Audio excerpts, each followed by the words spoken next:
भगवान तुम्हारे चरणों में चाहे कांटों पर भी चलना हो, चाहे कांटों पर भी चलना हो, चाहे छोड़ के देश निकलना हो, चाहे छोड़ के देश निकलना हो, चाहे अग्नि में भी जलना हो, चाहे अग्नि में भी जलना हो, रहे ध्यान तुम्हारे चरणों में, रहे ध्यान तुम्हारे चरणों में। मिलता है सच्चा सुख केवल गुरुदेव तुम्हारे चरणों में, मिलता है सच्चा सुख केवल गुरुदेव तुम्हारे चरणों में। भगवान तुम्हारे चरणों में, भगवान तुम्हारे चरणों में, हे क्षमा तुम्हारे चरणों में, हे क्षमा तुम्हारे चरणों में। अब सौंप दिया इस जीवन का सब भार तुम्हारे चरणों में, अब सौंप दिया इस जीवन का सब भार तुम्हारे चरणों में। है जीत तुम्हारे चरणों में, है हार तुम्हारे चरणों में, है जीत तुम्हारे चरणों में, है हार तुम्हारे चरणों में। अब सौंप दिया इस जीवन का सब भार तुम्हारे चरणों में, अब सौंप दिया इस जीवन का सब भार तुम्हारे चरणों में। विनती है गुरुवर मेरी है, विनती यह गुरुवर मेरी है, रहे ध्यान तुम्हारे चरणों में, रहे ध्यान तुम्हारे चरणों में। बस प्रेम मेरा भरपूर रहे, बस प्रेम मेरा भरपूर रहे, गुरुदेव तुम्हारे चरणों में, गुरुदेव तुम्हारे चरणों में। मिलता है सच्चा सुख केवल गुरुदेव तुम्हारे चरणों में, मिलता है सच्चा सुख केवल गुरुदेव तुम्हारे चरणों में। बोलिए सद्गुरु भगवान की जय।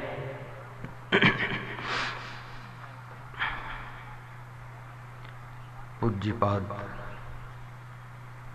सद्गुरु श्री क्षमादेव जी के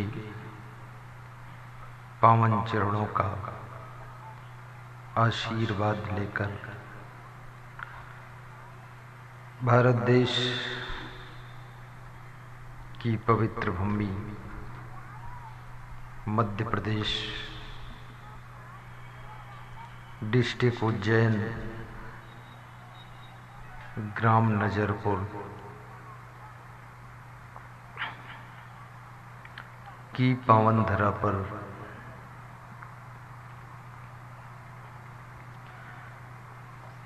सुखद सत्संग समागम शुभारंभ हो रहा है। मुदमंगल में संत समाज, धर्म स्नेही बंधुओं, श्रद्धा मूर्ति माताओं बहनों तथा मेरी प्रिय आत्मन बच्चों,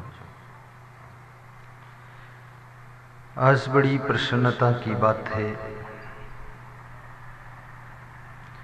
ये नजरपुर एक ऐसा गांव है जिस गांव में मुझे कई बार इस पवार परिवार के प्रेम श्रद्धा में आने का अवसर प्राप्त हुआ है।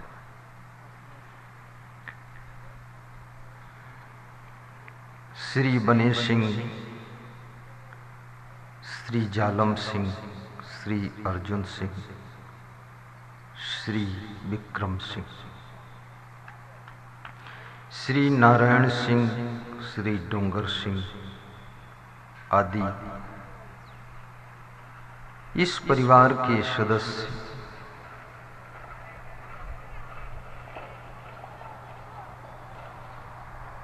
संत प्रेमी हैं और सत्संग के बड़े रसिक हैं।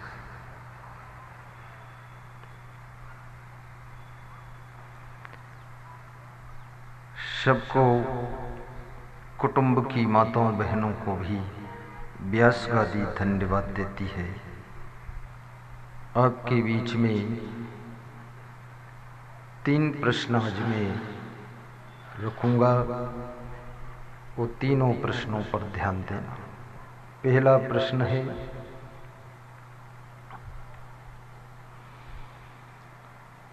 संत कबीर से किसी भक्त ने पूछा है, जिंदगी कैसे जीना चाहिए?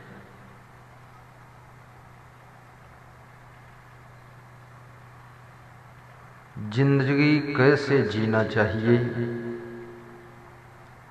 ताकि जिंदगी में सुख शांति रहे, प्रसन्नता रहे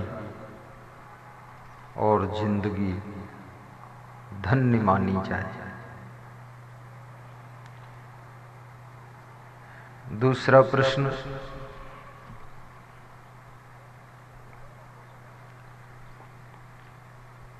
महाराजा धीराज धृतराष्ट्र महात्मा विदुर से पूछ रहे हैं कि वे कौन से लोग हैं, उनके क्या लक्षण होते हैं जो निरंतर उन्नति करना चाहते हैं। कभी कभी समाज में देखा जाता है 5 वर्ष किसी व्यक्ति की उन्नति होती है और 6ठे वर्ष वो नीचे गिर जाता है,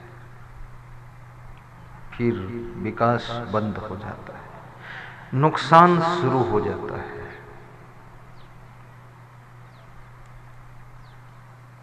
तो ऐसा कौन सा उपाय है जिससे कि नुकसान ना हो, ऊपर उठें, उठते ही रहें, उठते ही रहें, उठते ही रहें और नीचे न गिरें, उठना बंद भी ना हो और नीचे गिरे ना और उठते ही रहें, उसका क्या उपाय है? ये दूसरा प्रश्न है। सभी प्रश्न आपके जरूरत के ही रहेंगे। कोई आदमी डाउनिंग पसंद नहीं करता है। एक बार नाम हो गया, नाम बना रहे।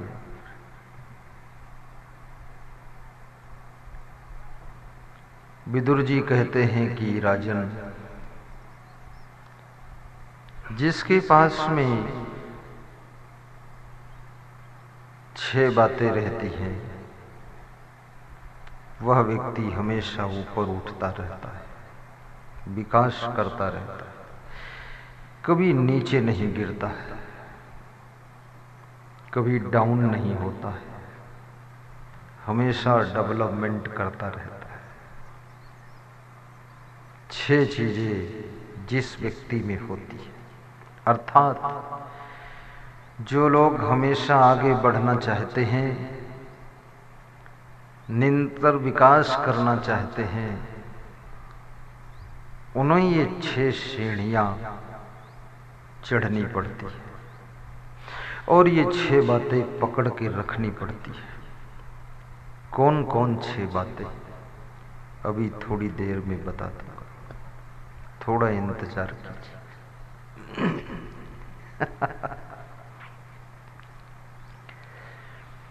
एक तीसरा प्रश्न है, बड़ा प्यारा प्रश्न है।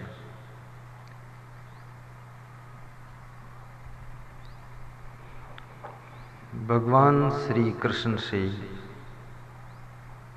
अर्जुन पूछ रहे हैं श्रीमद् भगवत गीता में।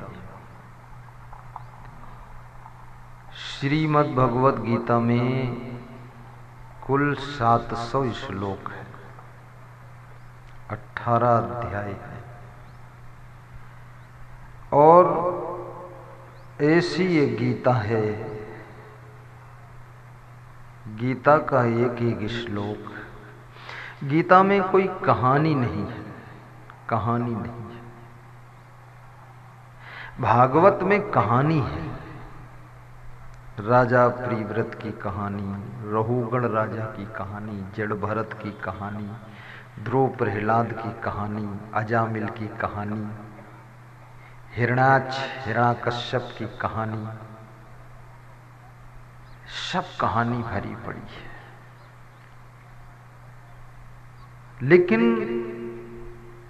भागवत तो कहानी का सागर है। धुंधकारी की कहानी, गोकर्ण की कहानी, बहुत कहानी है भागवत में, कथा, इसलिए भागवत को कथा कहते हैं। उसमें बहुत भक्तों की कथा है, राजाओं की कथा है, ऋषि मुनियों की कथा है, पांडव परिवार की भी कथा है, कथा ही कथा। और वो भी कथा इसलिए है वो कथा कि कथा सुनते सुनते तुम्हारे जीवन की कथा भी ठीक हो जाए और जीवन की व्यथा दूर हो जाए, इसलिए भागवत की कथा सुनाई जाती है, भागवत कथा। और मध्य प्रदेश में, पूरे भारत देश से सबसे अधिक भागवत कथा मध्य प्रदेश में होती है। ऐसे कृष्ण भगवान उत्तर प्रदेश में उनका अवतार हुआ, पर उत्तर प्रदेश के लोग उनको संभाल नहीं पाए, तो वे वहां से निकल पड़े और राजस्थान, मध्य प्रदेश, हरियाणा सब होते हुए गुजरात चले गए। गुजरात वालों ने उनको ठीक से संभाल लिया, फिर वहां से वे कहीं निकलने नहीं पाए। आगे समुद्र भी आ गया, मुश्किल थी थोड़ा।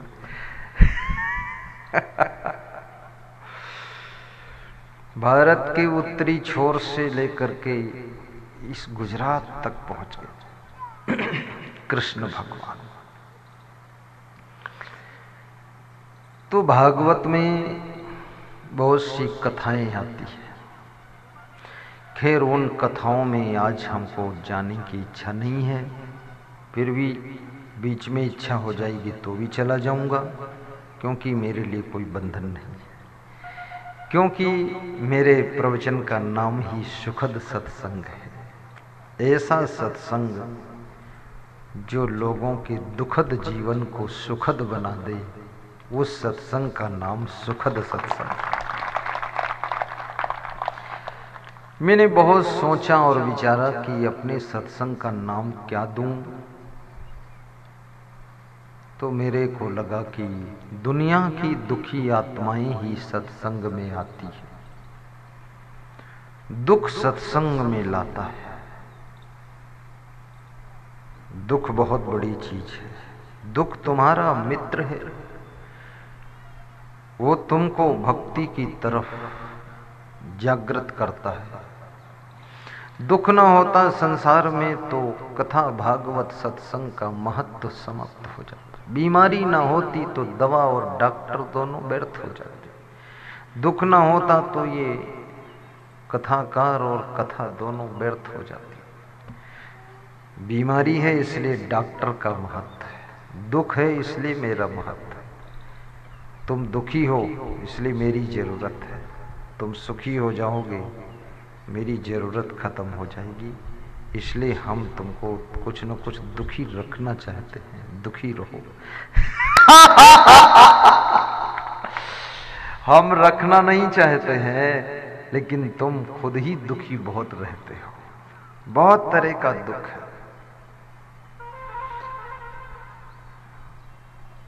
रिजर्व इंस्पेक्टर के यहां में पधरौनी गया था, तो उनका एक बेटा वो विकलांग और छोटा सा, हाथ पांव नहीं चलते, खड़ा नहीं हो पाता, उससे बहुत दुखी थे। तो फिर दूसरे रिजर्व इंस्पेक्टर के यहाँ 1 साल बाद गया तो उनकी पत्नी जो है मायके चली गई। 1 साल से ना आई है, ना बात किया है, ना फोन करती है। उसका लड़का भी 10 साल का है, उससे भी नहीं बात करती है, बोलती नहीं है। रिजर्व इंस्पेक्टर जो पूरे जिले की पुलिस की ड्यूटी लगाता है, उस व्यक्ति की पत्नी असंतुष्ट होकर मायके में बैठी है। बड़ा आश्चर्य का विषय है, पूरे जिले की पुलिस को कंट्रोल करने वाला अपनी पत्नी को कंट्रोल नहीं कर पाया है, वो निकल गई सेट से।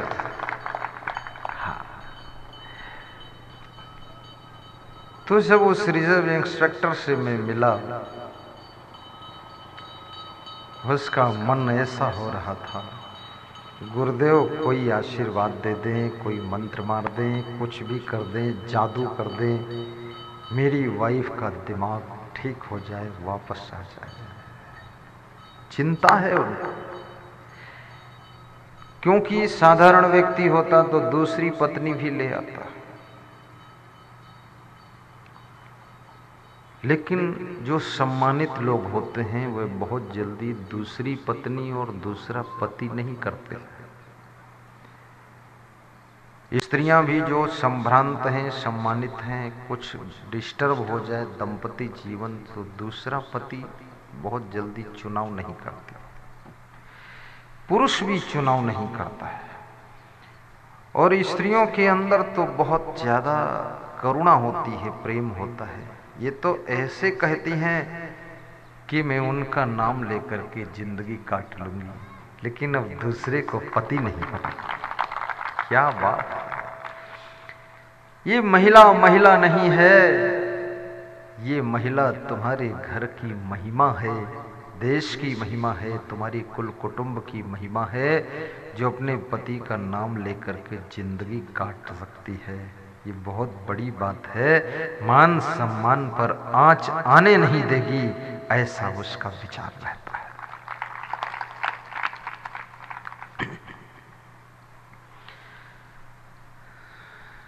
एक बार जिसके हम हो गए तो हो गए, बार बार इधर उधर नहीं। तालमेल बिगड़ गया फिर भी उन्हीं का नाम जपेंगे, माला उनकी ही जपी जाएगी। कितनी बड़ी आस्था की बात है। तो ये दुख सत्संग से दूर होता है, सत्संग इसको दूर करता है। इसलिए सुखद सत्संग नाम रखा गया कि आपके जीवन का दुख दूर हो जाए। और मनुष्य तो एक है, पर इसके पास दुख अनेक है, नाना प्रकार के दुख है। दुखों की सीमा नहीं, दुखों की थाह नहीं, दुखों का कोई और सबके पास अलग अलग प्रकार के दुख है। कलम कागज दे दिया जाए और कहा जाए अपना अपना दुख लिख करके लाओ, 1 महीना तक दुख लिखता रहेगा, वो दुख का ही एक शास्त्र बन जाएगा। बहुत दुख है। और मजे की बात यह है, तुम ही केवल दुखी नहीं हो, सभी दुखी है।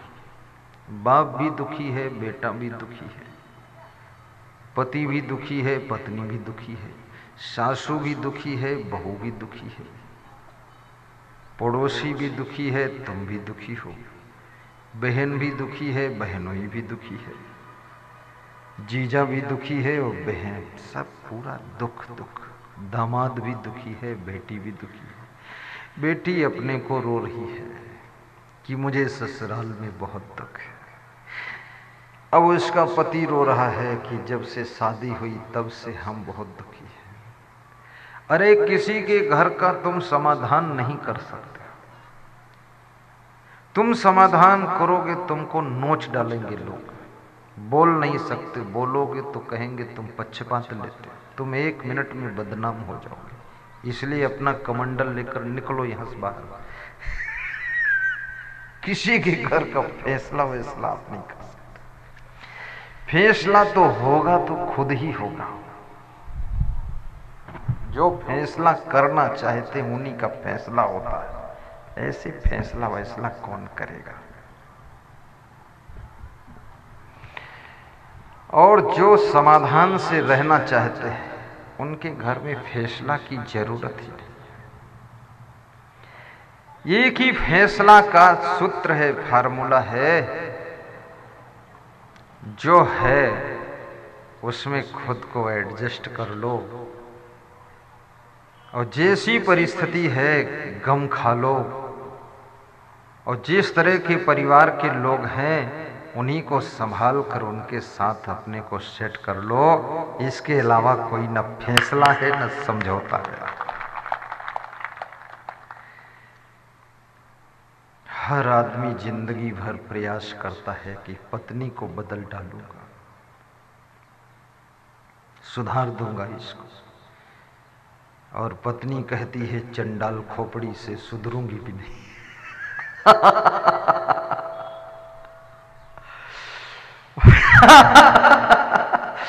बड़ी मजे की बात है। अभी उत्तर प्रदेश में बड़ी शोभा यात्रा निकली हुई थी, आधा किलोमीटर की लंबी, बड़ा बाजे गाजे के साथ। तो उसमें कैसेट में भजन गा रहे थे, गौरा जी इतना आराम ना किया करो जी, मोटी हो जाओगी, कुछ काम किया करो जी। ऐसा भजन गा रहा था। शिव जी बोल रहे थे, शिव जी की तरफ से बोलवा रहे थे। तो गौरा जी बोलती थी, शिव जी तुम्हारे साथ कैलाश पर्वत पर चढ़ जाया करूंगी और चढ़ने में मेहनत पड़ेगी तो फिर से दुबली हो जाया करूंगी। तो हमने कहा ये तो पहली बार सुन रहा हूं, क्या नाटक लोग कर रहे हैं। किसी भगवान, किसी देवी देवता पर इस तरह के गीत बनाने वाले को धिक्कार है, पहली बात। फिर गाने वाले को धिक्कार है।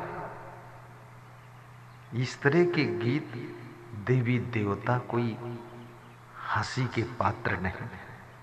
उनके बारे में इस तरह की फूहड़ बातें मत करो।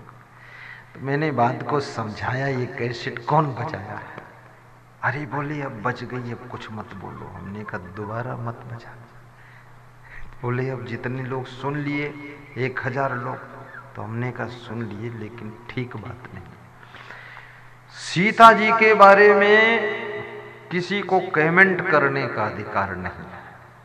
कमेंट करना है तो अपनी पत्नी के बारे में करो, तो बेलन से रोटी तो नहीं बेले, तुमको बेल के ठीक कर देगी, सही हो जाओगे। सीता जी के लफड़े में तुम क्यों फंसे हुए हो? उनके ऊपर क्वेश्चन क्यों कोटअप कर रहे हो? तुम्हें मानना है मानो, नहीं मानना है तो तुम भैंस को मानो जाकर। कौन तुमको मनवा रहा है?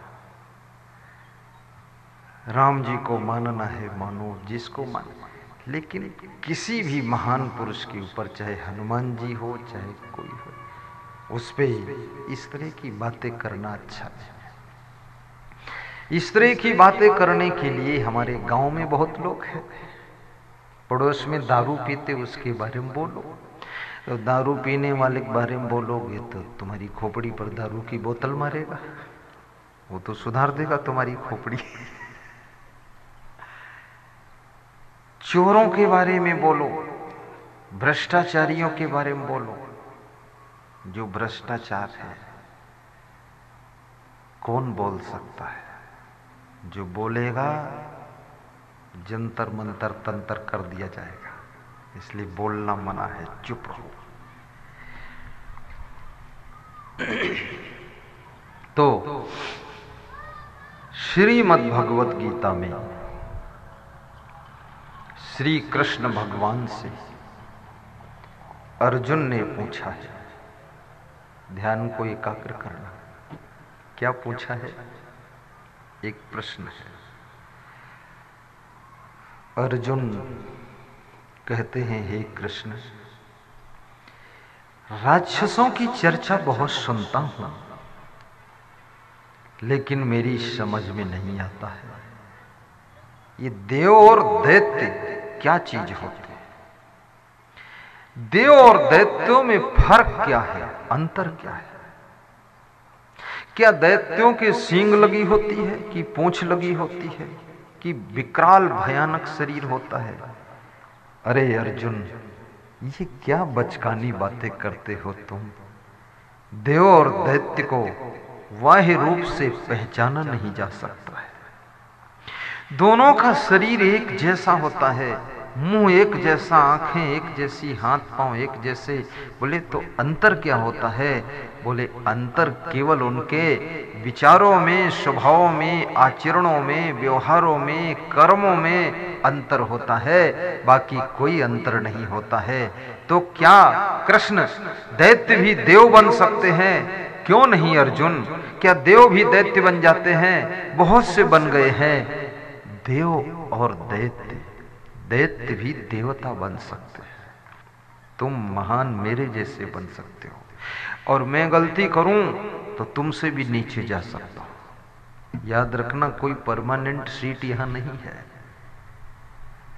और जितना ऊपर जो बैठा हुआ है उसको अधिक सावधान रहना चाहिए, क्योंकि ऊपर से ही नीचे गिरा जाता है।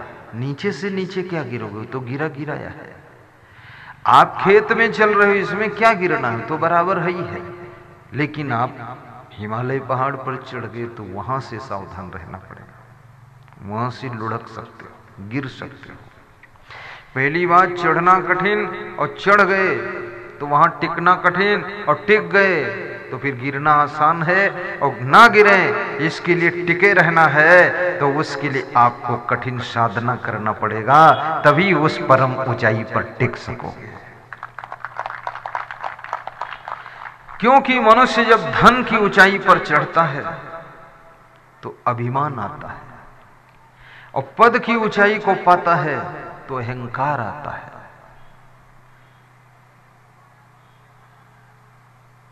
ऊंचे पहुंचने के बाद अभिमान का जन्म होने की संभावना है। प्रभुता पाए काहि मद नाही। आपके प्रदेश का एक कोई शिक्षा मंत्री है, नाम भूल गया मुझे, तो वो मेरे सत्संग में आया कहीं 2-3 साल पहले की बात है, और मुझे पता नहीं था कोई मंत्री आया है। तो बैठा दीपक जोशी, हाँ, तो वो ऐसे देखता था ऐसे, तो उसने ये देखा और फिर न्योता दिया, मुझे सत्संग भी कराया। तो सत्संग जब उसके यहाँ मैंने किया तो उसने माइक में, मैंने कहा थोड़ा धन्यवाद दो सबको, तो बोला कि मैं गुरुदेव को पहले नहीं मानता था, लेकिन कैसे माना हूं इनके पास में मैं गया और मैं खड़ा खड़ा देखता रहा 20-25 मिनट कि कोई अमीर आता है तो भी उसको प्रेम से बोलते हैं, और गरीब आता है तो भी प्रेम से बोलते हैं, और सबका फूल माला ले लेते हैं, और सबसे